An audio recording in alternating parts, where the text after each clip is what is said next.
তিনটি আলামত দেখলে বুঝবেন আপনার জীবন পাল্টে যাচ্ছে। যদি আপনি তিনটি আলামত দেখেন তাহলে মনে করবেন আপনার ভাগ্য খুলে যাচ্ছে।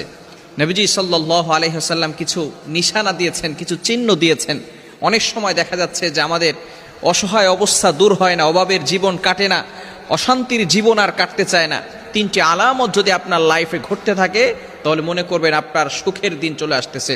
মনে রাখবেন নবীজি সাল্লাল্লাহু আলাইহি ওয়াসাল্লাম কিন্তু প্রথমে মক্কায় ছিলেন, তিনি পরিপূর্ণভাবে ইসলাম প্রচার করতে পারেন নাই। মদিনায় গিয়ে কিন্তু তখন তিনি সুখে এবং সেখানে তিনি শান্তির সাথে মানুষের কাছে ইসলাম প্রচার করতে পেরেছেন। সেখানে তিনি ইসলামের বিজয় ঘটিয়েছেন। আল্লাহ পাক রব্বুল আলামিন পবিত্র কোরআনুল কারীমের ভিতরে নিজেই বলে দিয়েছেন। 30 নম্বর পারার 17 নম্বর পৃষ্ঠা সূরা আলাম নাশরাহের ভিতরে আল্লাহ তাআলা বলে দিয়েছেন, ইন্না মা'আল উসরি ইউসরা, there is happiness after suffering. কষ্টের পরে সুখ রয়েছে, কষ্টের পরে স্বস্তি রয়েছে। সুতরাং তিনটি আলামত যদি আপনার ভিতরে দেখেন, নাম্বার 1, 1 নম্বর